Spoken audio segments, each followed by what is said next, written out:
As promised,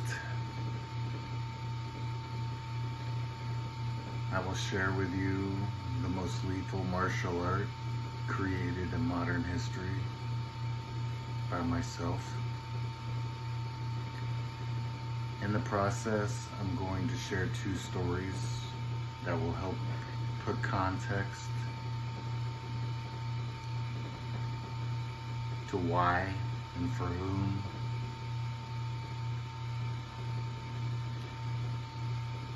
However, I've not eaten today, so today I'm going to treat myself while I do something I'd rather not do.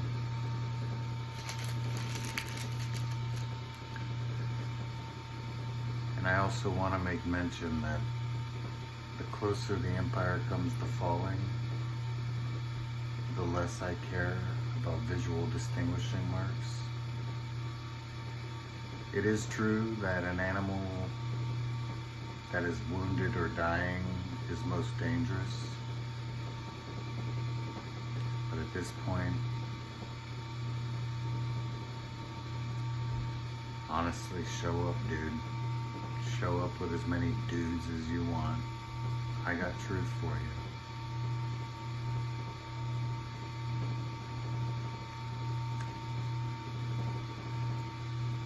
Why did I create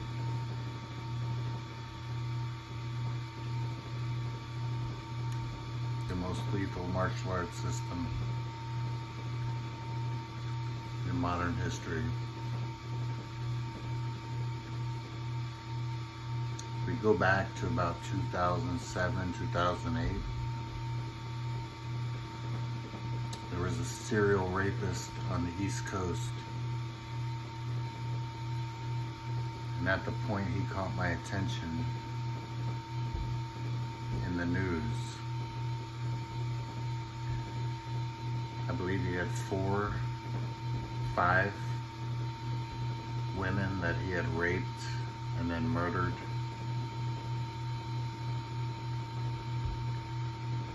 As I looked at it, I realized he had an MO. He would pick up women at gas stations at gunpoint, get them in their car, pull over off the highway, rape them, and beat them either to death or beat them within an inch of their life so that they would die once he was gone. And this bothered me. And I thought to myself, I'm smarter than law enforcement. I'm better trained than law enforcement. Why don't I just get this guy?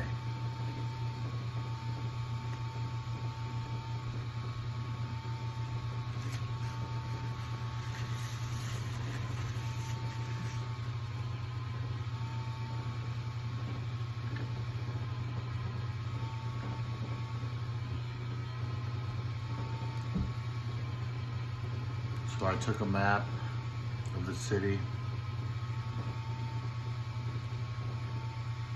and I marked every location where the victims were. I found the highway that he operated off of and a string of gas stations.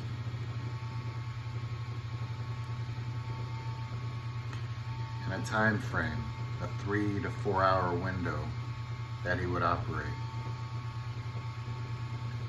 And I began patrolling at that time. It was between 2 and 5 a.m. And I would check and watch every gas station along the way.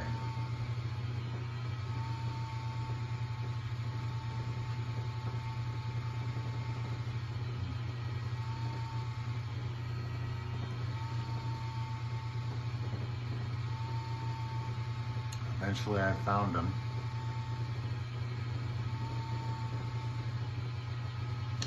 And I followed him into a neighborhood. He disappeared within 3 houses. So I knew. So I did what I was trained to do. I made an intelligence product, submitted it to local law enforcement.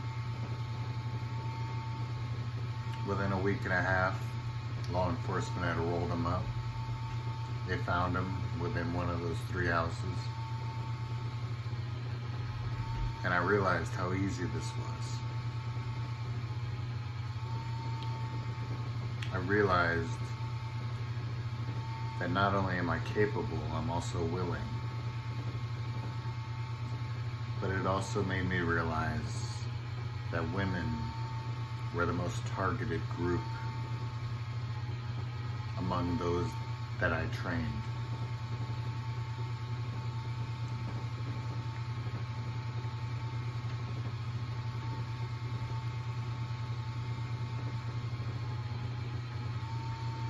Years later,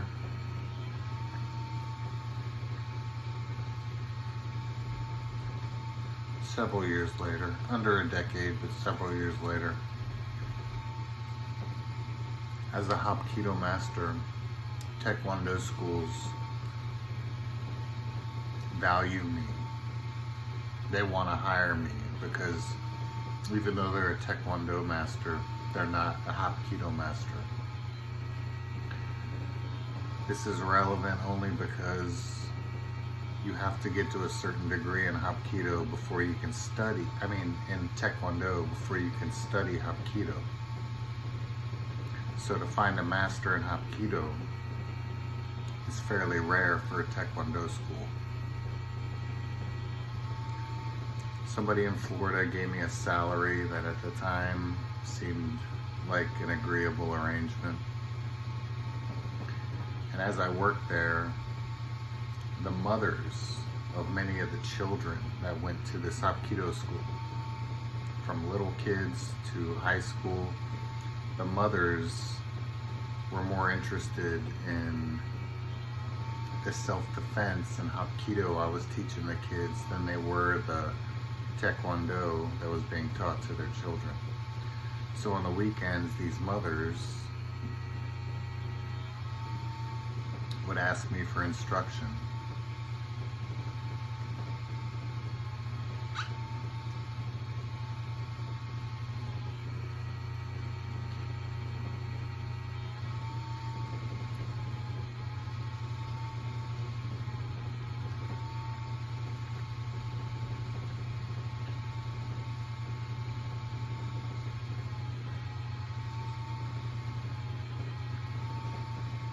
I began to realize how at risk women are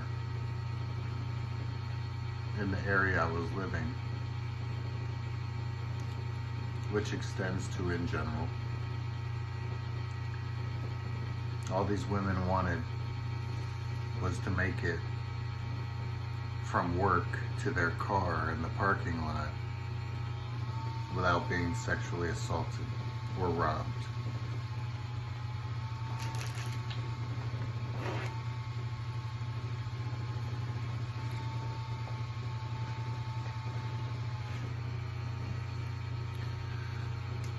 So I developed a system tailored towards women.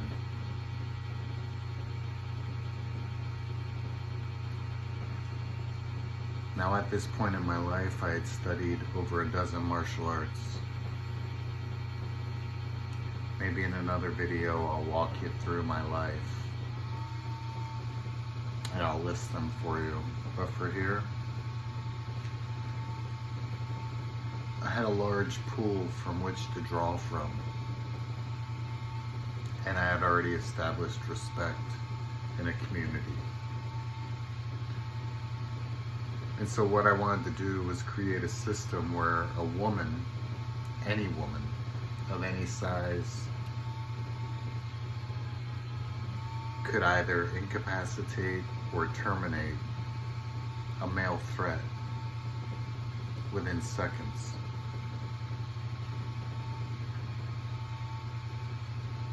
That was for whom I developed this system and created this system. What did I create it out of? Some poet at some point said,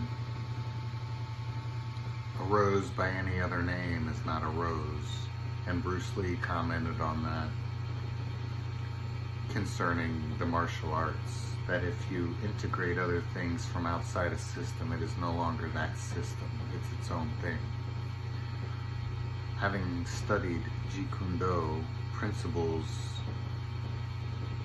I realized that all the martial arts that I had accumulated in my life, none of them were true to their forms, true to their respective arts.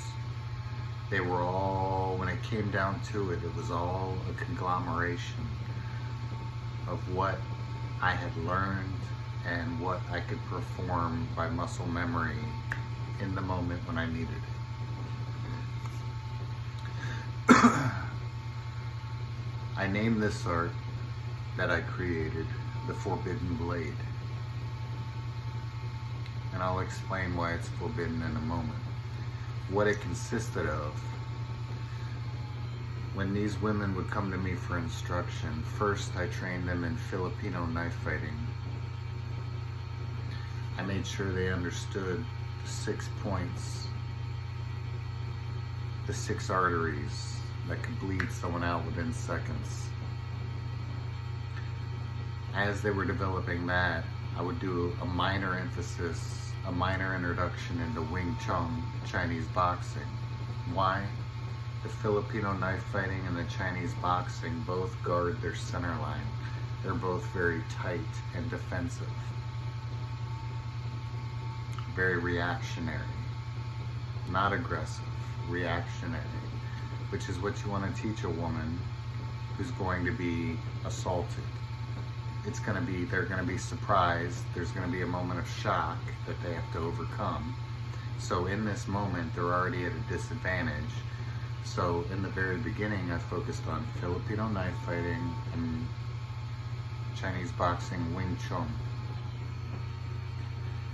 As they began to progress, I introduced Jeet Kune Do's high jab and Jeet Kune Do's stop kick, of which I'll be doing a video on within the next couple days. An analysis on the stop kick. As they progressed, it flowed naturally into, I introduced Bak Mei techniques, white eyebrow style, as a student of Shaolin under the last Grandmaster, Sim Quan Tai. I'm familiar with Shaolin, I'm familiar with a multitude of Kung Fu styles.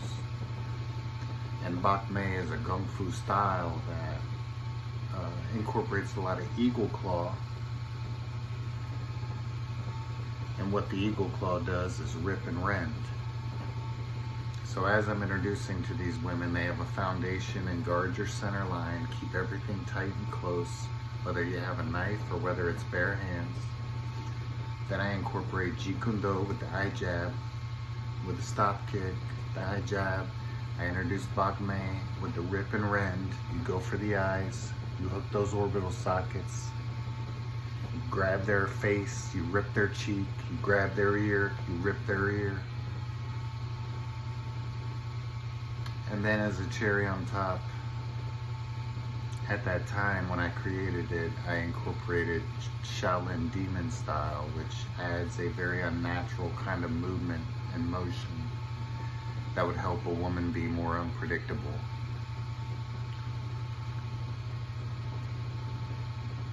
Some of these women became dangerous, and I forbid them to use this except for one condition.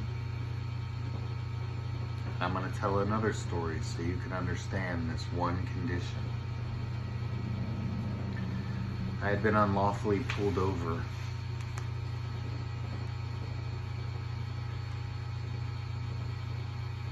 And I told the cop, this is unlawful. This is going to get thrown out in court. It's unlawful. He kept escalating. And I said, listen, dude, your body will be going cold in a second. if you don't fuck off, go back to your car and go fuck with someone else, I'm not gonna put up with this shit.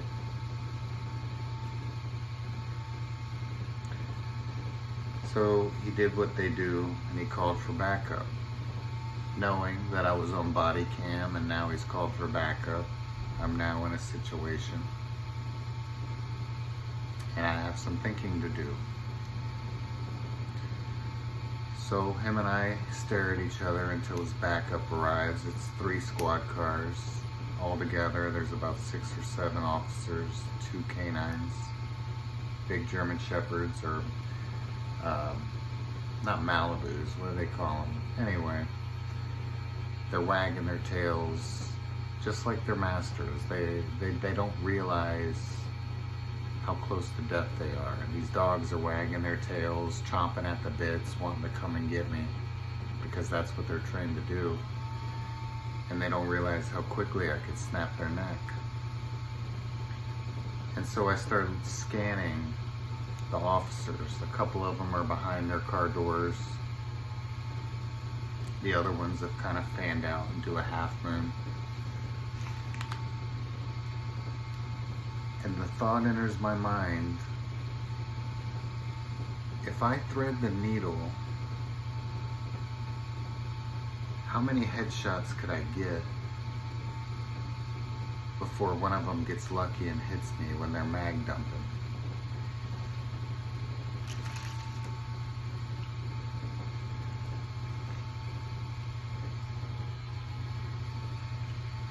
I have a 140 IQ. I have ADHD. My mind works quickly.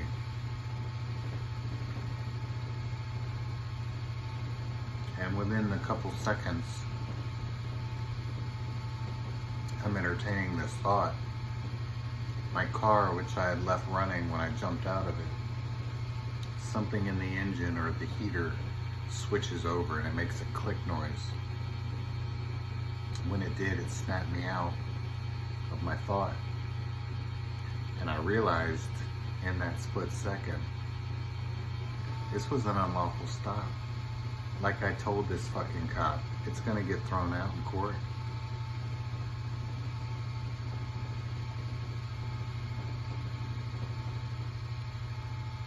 Who really needs to die here? How many people need to die here? And what does the end look like after, even if I walk away from this, what does it look like after?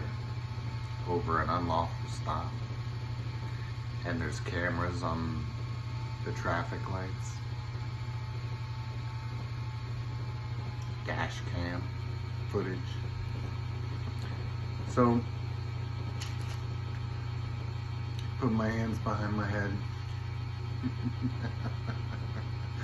I turn around.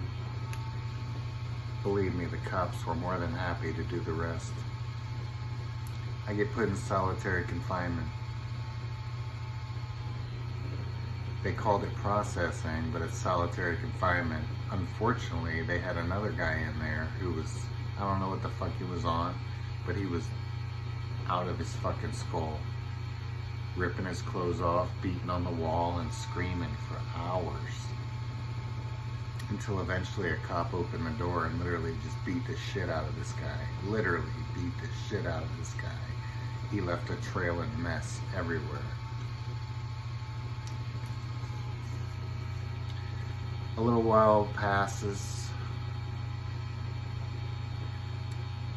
The court decides not to notify me of a court date, not to notify my lawyer of a court date, not to notify my bail bondsman of a court date. So I get arrested unlawfully again. Prison system's doing good, so they were kind of full, and they ended up sticking me in maximum lockup. I'm in there for a couple weeks. I'm in there for about a week without saying a word to anybody. They called me the guy that doesn't sleep, because I would wait till everybody went to sleep before I would allow my eyes to close. And I would do so sitting up.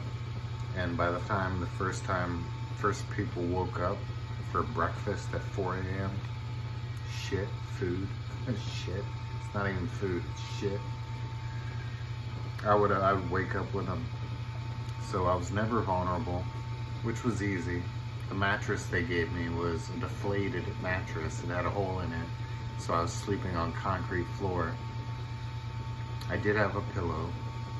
I had no socks. They were out of socks. I just had flip-flops. They kept the AC on in the wintertime and the lights on. So no, sleep, it was very easy to ignore sleep. Eventually, after about a week, I play a game of cards with a couple guys, then I end up talking to people, they end up liking me. And they asked me at one point, do you know where you're at? And I said, yeah, I'm in prison, dude. And they're like, no, man. They started laughing, they all laughed at me. I felt as stupid as I really was in that moment. They said, you are in maximum lockup, dude. Like, we are a level above Alcatraz. A level above Alcatraz. The day before I got there, a guy hung himself. The day I got there, a guy was found that morning, raped to death, with his face in the toilet, drowned. While I was there, I saw one guy stab another guy to death. Why? They were willing to murder to get out of that lockup into a prison so that they could smoke cigarettes, so that they could have yard time. Because where I was, we never saw the sun, and nobody left that cell unless you had a court date or you were fucking dead. And this is the same institution in the same state that made national headlines for murdering inmates days before they got out so that they could sell their organs to a local university. I did my time. I got out. So what I told my students, unless you are willing to spend life in lockup, do not use this. If you are being sexually assaulted, if you are being kidnapped, if your family or loved ones are being assaulted or kidnapped, use it. Use it. Always choose life. You would rather be locked up than be raped to death and murdered in a fucking ditch. You would rather be locked up than have your child taken from you forever. So in this scenario where lockup is a better option than murder, use it. Beyond that, it is forbidden, because you will end your life, and the people that care about you will be the victims in that scenario. Later on, after I developed that system, which truly is the most lethal system ever created, at least in modern history, at least according to anything I've read, anything I've studied, anything I've seen.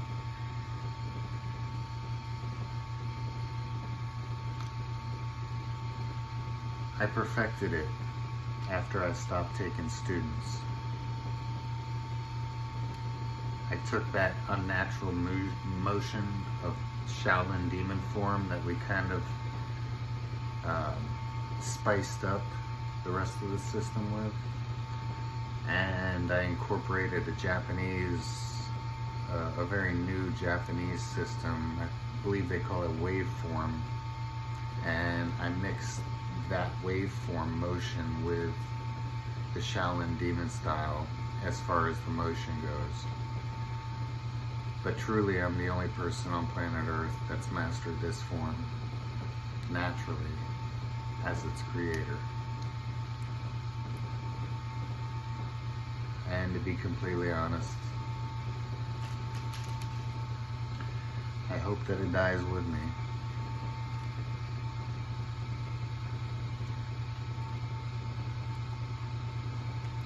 The sad thing is, when I look at the world,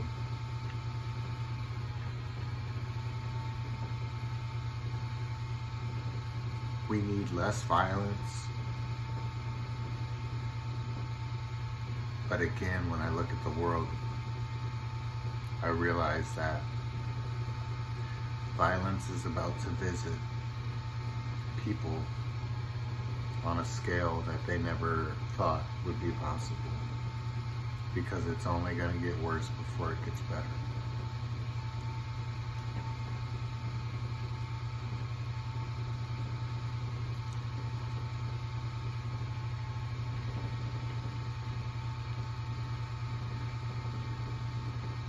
It's a shame.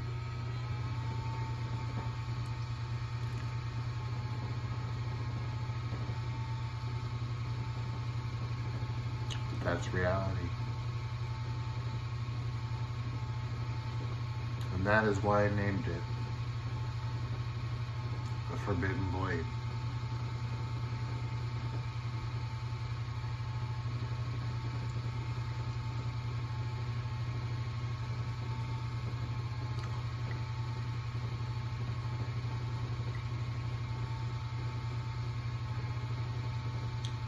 Always choose life.